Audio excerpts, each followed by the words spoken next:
నమస్తే, welcome to Suman TV. నేను మీ విష్ణు. ప్రస్తుతంతో పాటు certified financial planner Pratyusha Reddy గారు ఉన్నారు. వారితో మాట్లాడదాం.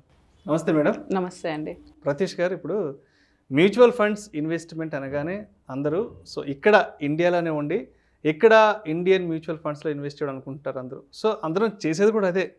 ఇండియాలో ఉంటున్నాము, ఇండియన్ మ్యూచువల్ ఫండ్స్లో ఇన్వెస్ట్ చేస్తుంటాం. అయితే చాలామంది అడుగుతుంటారు, మరి ఫారిన్లో ఉండే మ్యూచువల్ ఫండ్స్లో ఇండియాలో ఉండి ఏ విధంగా ఇన్వెస్ట్ చేయాలి, ఇండియా నుంచి అబ్రాడ్లో మ్యూచువల్ ఫండ్స్లో ఏ విధంగా ఇన్వెస్ట్ చాలామంది అడుగుతుంటారు. మరి దీనికి మీరేం చెప్తారు? ఇప్పుడు ఇండియాలో ఉండి ఫారెన్లో ఇన్వెస్ట్ చేయడం అంటే మనం మ్యూచువల్ ఫండ్స్ త్రూ మనకు ఆప్షన్ ఉంది ఇన్వెస్ట్ చేయడానికి.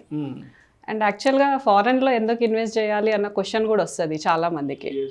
అవును, అది ఎందుకంటే ఇప్పుడు డొమెస్టిక్ మ్యూచువల్ ఫండ్స్లో ఇన్వెస్ట్ చేయడం అండ్ ఇంటర్నేషనల్ మ్యూచువల్ ఫండ్స్లో ఇన్వెస్ట్ చేయడం అవి రెండు డిఫరెంట్ టాపిక్స్ అయిపోతాయి. మ్యూచువల్ ఫండ్స్లో అసలు మనం ఎందుకు ఇన్వెస్ట్ చేస్తాము, మనం వచ్చేసి మంచి రిటర్న్స్ గెయిన్ చేయడానికి. అండ్ మ్యూచువల్ ఫండ్స్లో ఒకటే ఫండ్లో ఇన్వెస్ట్ చేస్తే మనం రిటర్న్స్ అన్నది అంత గెయిన్ చేయలేము. అండ్ ఎప్పుడు కూడా మ్యూచువల్ ఫండ్స్లో ఇన్వెస్ట్ చేసేటప్పుడు మనకు డైవర్సిఫికేషన్ అన్నది చాలా ఇంపార్టెంట్. ఎసెట్ అలొకేషన్ అన్నది చాలా ఇంపార్టెంట్. సో ఆ ఎసెట్ అలొకేషన్లో ఇన్వెస్ట్ చేయడం అంటే మనము టోటల్లీ డిఫరెంట్ ఎసెట్స్లో ఇన్వెస్ట్ చేయాలి. అంటే ఇన్వర్స్లీ ప్రొపోర్షనల్ ఉన్నవి. ఇప్పుడు ఈక్విటీస్లో ఇన్వెస్ట్ చేస్తే గోల్డ్ మంచిగా పర్ఫామ్ అవ్వదు, ఈక్విటీ ఇన్వెస్ట్ మంచిగా పర్ఫామ్ అయినప్పుడు.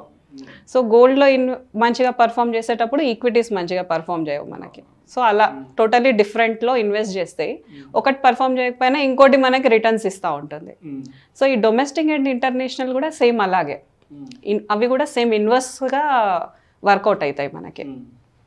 సో ఈ డొమెస్టిక్ దాంట్లో ఇన్వెస్ట్ చేయడం అన్నది మన ఇన్వెస్ట్మెంట్లోంచి మనం 80% తీసుకుంటే అట్లీస్ట్ ఒక 20% అయినా we should go for international funds అనొచ్చు.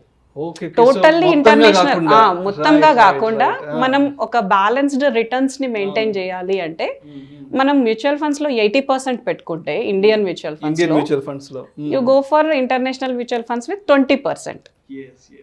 అలా ఇప్పుడు ఎందుకు పెట్టాలి అని అంటే, ఇప్పుడు మనకి డొమెస్టిక్ మ్యూచువల్ ఫండ్స్లో పెట్టినప్పుడు కొన్ని మనకి సిస్టమాటిక్ రిస్క్ వస్తాయి. ఏంటి, కంట్రీ సిస్టమాటిక్ రిస్క్ అని కొన్ని వస్తాయి. ఇప్పుడు మనం 2016-17లో చూసుకుంటే మనకి జిఎస్టీ వచ్చింది అండ్ డిమానిటైజేషన్ వచ్చింది. సో అవి రెండు ఏంటంటే టోటల్గా ఎకానమీని మనకి టర్న్ చేసి పడేసినాయి ఒకటేసారి. చాలా మంది చాలా ఫేస్ చేసిండ్రు ఆ టైంలో చూసుకుంటే మనకు రిటర్న్స్ అనేవి కూడా బాగాలేవు, మ్యూచువల్ ఫండ్స్ కూడా బాగా పర్ఫామ్ చేయలేదు. కాకపోతే ఆ టైంలో ఎవరైతే ఇంటర్నేషనల్ ఫండ్స్లో ఇన్వెస్ట్ చేసుకొని ఉంటారో వాళ్ళకి మాత్రం మంచి రిటర్న్స్ అన్నవి గెయిన్ చేసుకోగలిగినారు. అవి ఒక బ్యాలెన్స్డ్ రిటర్న్స్ మెయింటైన్ చేస్తున్నాయి వాళ్ళ పోర్ట్ఫోలియోని. సో ఈ ఇంటర్నేషనల్ ఫండ్స్లో మనము ఇన్వెస్ట్ చేయాలి అంటే మనకు చాలా ఫండ్స్ ఉన్నాయి ఇప్పుడు.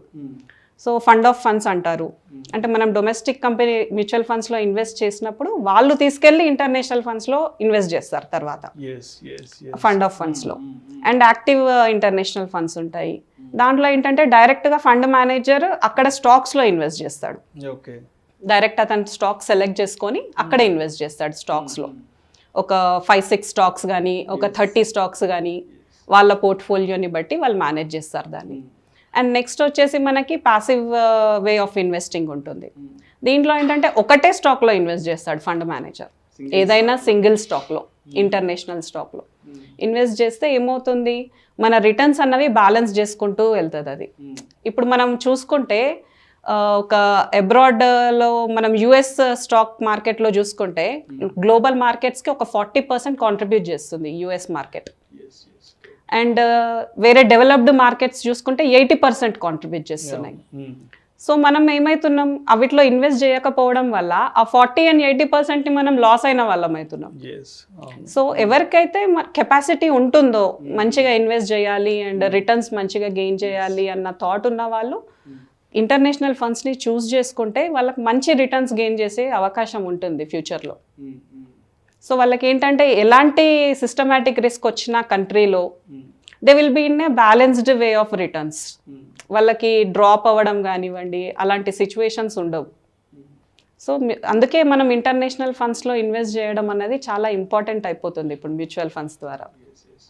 అయితే యాజ్ ఏ సర్టిఫైడ్ ఫినాన్షియల్ ప్లానర్గా మీరు ఎంతోమంది క్లయింట్స్తో మాట్లాడుతుంటారు. అంటే ఎంతమంది మీ దగ్గరకు వస్తుంటారు ఈ విధంగా ఫారిన్ మ్యూచువల్ ఫండ్స్లో కూడా ఇన్వెస్ట్ చేయాలంటూ? అంటే ఈ మధ్యకాలంలో ఎంత అవేర్నెస్ పెరిగిందంటారు దీని పట్ల? దీని పట్ల అసలు అవేర్నెస్ అన్నది చాలా తక్కువగానే ఉందని చెప్పొచ్చు. అవును. ఎందుకంటే అందరు అంటారు ఇప్పుడు మన ఇండియన్ మార్కెట్స్ గ్రో అవుతున్నాయి కదా.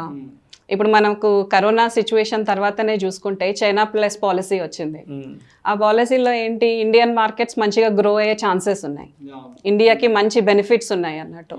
ఎందుకంటే చైనా టోటల్గా మ్యానుఫ్యాక్చరింగ్లో ఉంది, డెవలప్డ్ కంట్రీస్ అన్నిటికీ చైనా మ్యానుఫ్యాక్చరర్గా ఉంది ఇన్ని రోజులు.